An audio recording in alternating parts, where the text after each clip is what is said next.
সংসারে সকলের মনে বাসনা থাকে তারা যেন ধন অর্জন করতে পারেন। সবাই তার জন্য চেষ্টাও করেন। একটি অত্যন্ত ছোট শিশুও যখন সে কোনো উপহার পায় তার থেকে সে অবশিষ্ট ধন সঞ্চয় করতে চেষ্টা করে, কারণ আমরা ভাবি যে সংগ্রহ করলে আমরা ধনী হয়ে উঠতে পারবো, ধনবান হয়ে উঠতে পারবো। এবার এটাই কিন্তু গুণের ক্ষেত্রেও প্রযোজ্য। যদি আপনারা জীবনে গুণবান হতে চান তবে সংগ্রহ করার কোনো প্রশ্নই নেই, আপনাকে শুধু সম্পত্তি খরচ করতে হবে। আমি ধনের কথা বলছি না, আমি এই সংসারের সব থেকে মূল্যবান সম্পত্তির কথা বলছি, সেটা হলো সময়।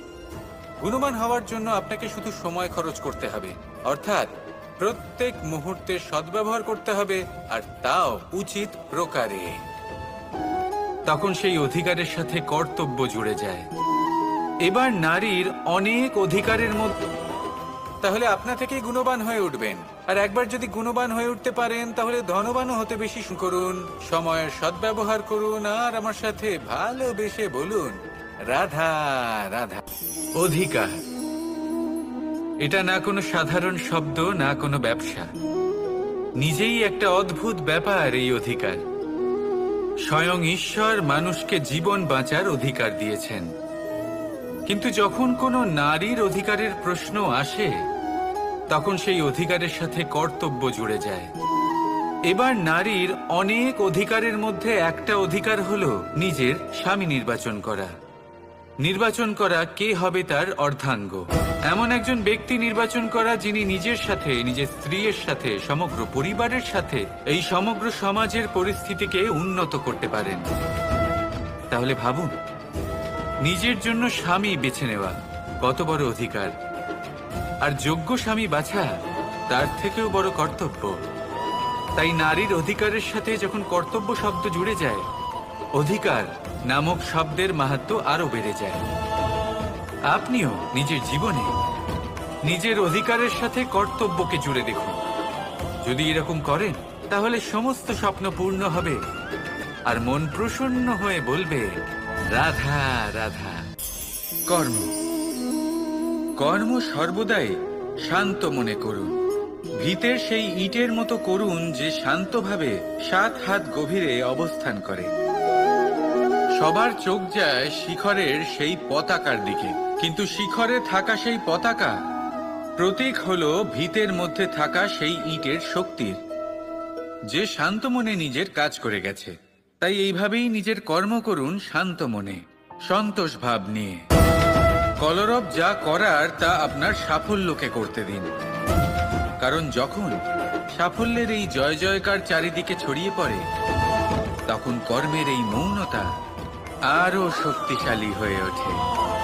তাহলে আসুন আমার সাথে ভালোবেসে বলুন রাধা রাধা। মানুষ যখনই নিজের জীবনে নতুন কিছু করতে যায় তখন ভয়ভীত হয়ে থাকে, ভাবে যদি আমি অসফল হই তাহলে কি হবে, কে কি ভাববে, কেউ আমাকে দেখে হাসবে কিনা। যদি আমি আমার মতামত দিই তাহলে বলবো এইসব পরীক্ষার সম্মুখীন হতে কখনো ভয় পাবেন না, কারণ যাই হোক না কেন পরিণাম দুটোই হতে পারে। একটা হয় আপনি জিতে যাবেন, দ্বিতীয় পরিণাম আপনি হেরে যাবেন।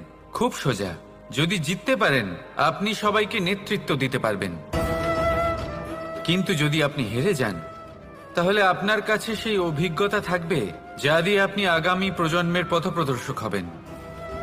এবার ভাবুন, এই অভিজ্ঞতা দ্বারা আপনি কাউকে সাহায্য করছেন যা দিয়ে সে নিজের স্বপ্ন পূরণ করতে পারবে।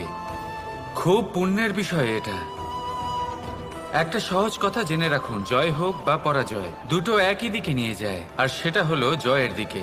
শুধু নিজের দৃষ্টিভঙ্গি শুভ করে তুলুন, আর নিজের পরীক্ষাগুলিকে সীমিত করে তুলবেন না।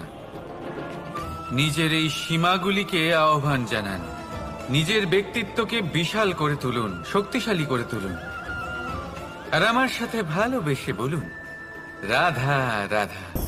এই জীবন, এই জীবন দেখতে গেলে কিন্তু খুবই কঠিন। এই জীবন কি করি হে নারায়ণ, এটাকে একটু সহজ কি করে করে তোলা যায়, এই প্রশ্নই তো আসছে মনে। এর উত্তর স্বয়ং সেই মানুষের মধ্যেই লুকিয়ে। তার সিদ্ধান্তে, তার নির্বাচনের মধ্যে লুকিয়ে। এবার জীবনের যে কঠিন সময়গুলো থাকে সেগুলো সেই প্রসঙ্গের মতোই হয়। যেমন ধরুন, আপনি হাঁটছেন হাঁটছেন আর হঠাৎ করে পায়ে কাঁটা ফুটে গেল। এবার আপনি কি করবেন? এমনও ব্যক্তি আছেন যারা সেই কষ্টের কারণে, সেই কষ্ট পাওয়ার ভয় পিছিয়ে আসেন।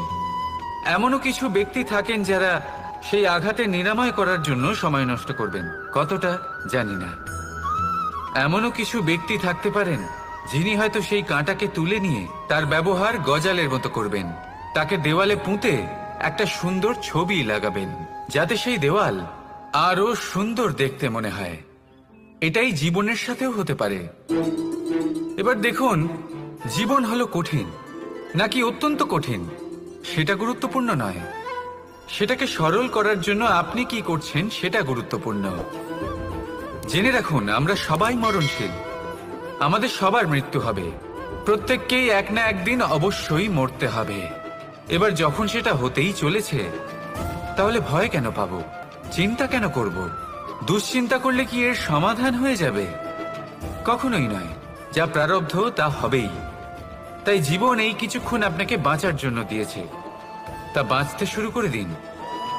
জীবনে যা পরিস্থিতি আসুক তা ধন্যাত্মক দৃষ্টিভঙ্গি দিয়ে দেখা শুরু করুন। এটা যদি আপনি শিখে নিতে পারেন, তাহলে আপনার এই জীবন সুখ ও প্রসন্নতা দ্বারা ভরে উঠবে। আর এই প্রসন্নতাই আপনি বলবেন, রাধা রাধা। আপনি কখনো আতর মেখেছেন? একটা শ্রেষ্ঠ আতরের গুণ হলো ওকে মাখার পরে অনেক দিন পর্যন্ত তার সুবাস থেকে যায়। তারপরে আপনি বস্ত্র বদল করুন বা রেখে দিন, তার সুবাস থেকেই যায়। এবার ধরে নিন এই আতর হলো আপনার কর্ম, আর আপনার শরীর, আপনার বস্ত্র হলো আপনার জিহ্বা। যত শ্রেষ্ঠ আপনার কর্ম হবে, তত বেশি এই সংসার আপনাকে জানবে। আপনার কর্ম যদি সর্বশ্রেষ্ঠ হয়, তাহলে সারা জীবন মনে রাখবে, আর জীবনের পরেও আপনাকে ভুলবে না। এই কর্ম ধর্ম ভেবে পালন করবেন, কারণ এই চিন্তা ভাবনাই সত্য হয়ে সামনে আসে। সেই জন্য ভাবনাকে পুষ্ট করুন, যুক্তিবোধ শ্রেষ্ঠ করে তুলুন। সবকিছু নিজে থেকেই হয়ে যাবে, পথ আপনা থেকেই সামনে চলে আসবে, কর্ম নিজে থেকেই হতে থাকবে। শুধু কর্ম ধর্ম মনে করে পালন করতে থাকুন, আর আমার সাথে ভালোবেসে বলুন, রাধা রাধা। বৃষ্টির জল যখন মেঘের দ্বারা টিপ টিপ করে ঝরে পড়ে, তখন কি ভালো লাগে, তাই না?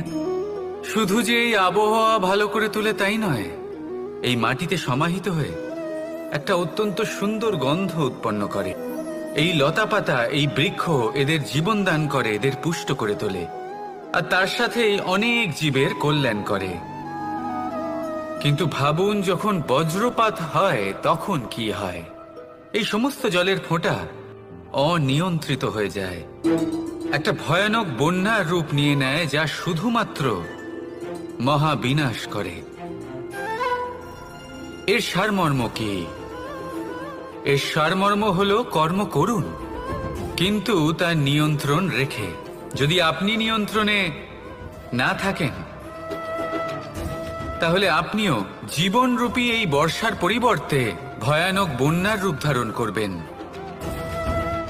এবার বিকাশ ঘটাবেন নাকি বিনাশ, সিদ্ধান্ত হলো আপনার। যদি বিকাশ ঘটাতে চান, তাহলে নিজের কর্মের সাথে সাথে নিজের মনকেও নিয়ন্ত্রণ করতে শিখুন। এই মনকে সংযত করুন, একে নিয়ন্ত্রণে রাখুন, নিজের কর্মকে নিয়ন্ত্রণে রাখুন, ভারসাম্য বজায় রাখুন, আর আমার সাথে ভালোবেসে বলুন, রাধা রাধা। কখনো ভেবে দেখেছেন মানুষকেই এই সংসারে সর্বশ্রেষ্ঠ প্রাণী কেন বলা হয়? অন্য কোনো প্রাণীকে কেন নয়? শুধু কি এই জন্যই আমরা চিন্তা করতে পারি, আমাদের কাছে তীক্ষ্ণ বুদ্ধি রয়েছে, কোনো কিছু আবিষ্কার করতে পারি, সেই কারণেই? তা তো অন্য কোনো প্রাণীর কাছেও থাকতে পারে। এমন কিছু পশুও রয়েছে যাদের কাছে তীক্ষ্ণ বুদ্ধি আছে। তাহলে মানুষ কেন? কারণ মানুষের কাছে এমন কিছু রয়েছে যা অন্য প্রাণীর কাছে নেই। মানবতা। মানবতা যা সর্বপ্রথম এগিয়ে যেতে চাইলেও যদি পথে কেউ ধাক্কা খেয়ে পড়ে যায় তাকে আগলে রাখতেও জানে। মনে রাখবেন, আপনার সব থেকে বড় পরিচয় আপনার নাম, আপনার সম্পত্তি বা আপনার ধর্মও নয়। আপনার সব থেকে বড় পরিচয় হলো আপনার মানবতা। তাহলে সময় এলে পরে নিজের মানবতার পরিচয় দিন। অন্য মানুষকে সাহায্য করুন, অন্য প্রাণীকে সাহায্য করুন। একা একা পথ চলা হলো পশুদের প্রবৃত্তি। মানুষ হলেন তিনি যিনি অন্যের জন্য প্রাণও দিতে পারেন। মানুষ হলেন তিনি যিনি অন্য মানুষের প্রাণ বাঁচান। সেই মানবতাকে জাগিয়ে তুলুন আর এই জীবন বাঁচতে শুরু করুন। আর হ্যাঁ, আমার সাথে ভালোবেসে বলুন, রাধা রাধা।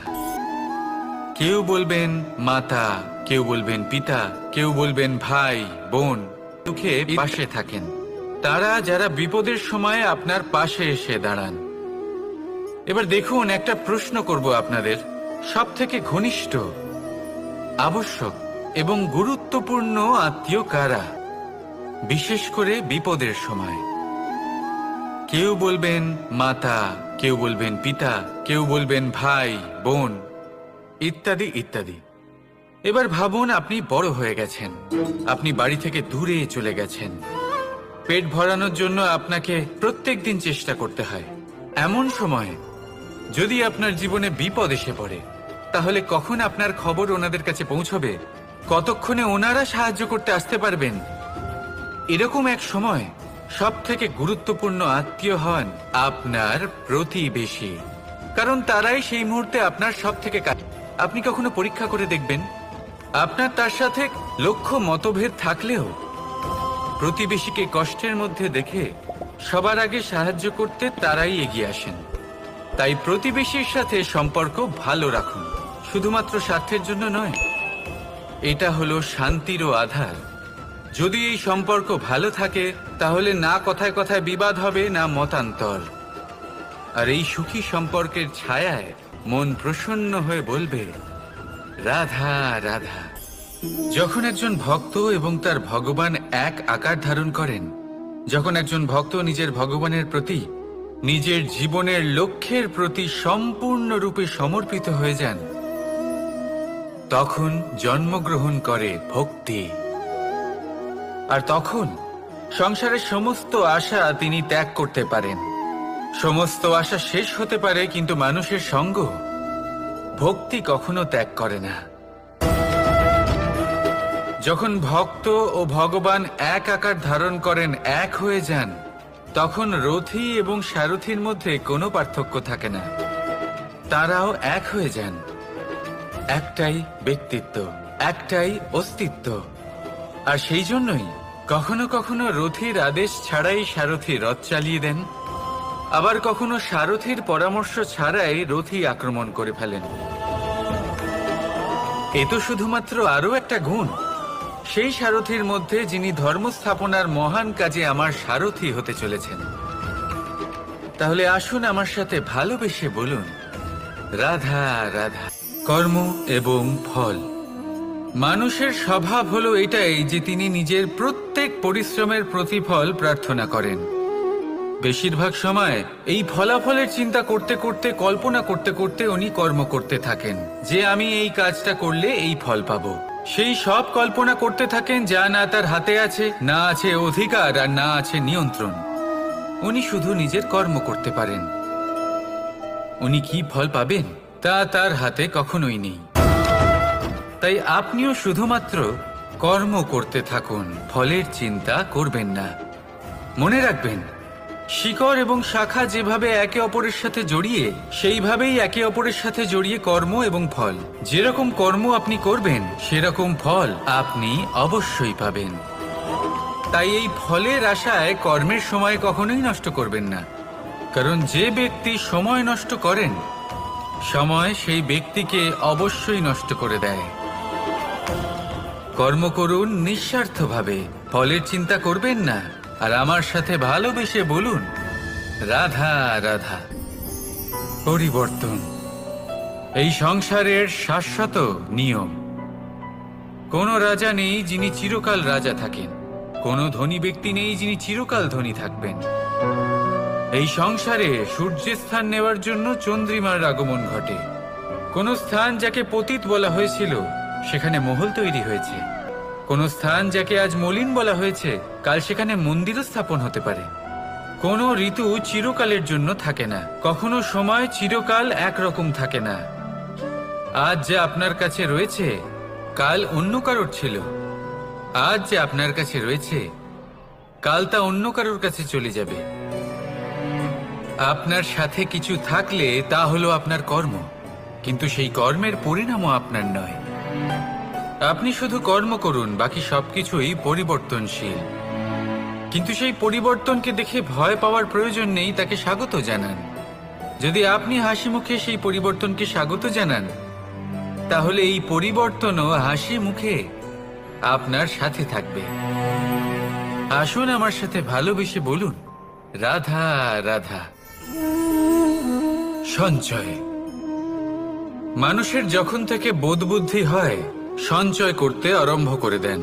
সঞ্চয় করতে থাকেন ভোজনের, সঞ্চয় অর্থের, সঞ্চয় শক্তির। নিজের জন্য করেন, নিজের পরিবারের জন্য করেন, নিজের স্ত্রীর জন্য করেন, সন্তানের জন্য করেন, সন্তানের সন্তানের জন্যও সঞ্চয় করেন।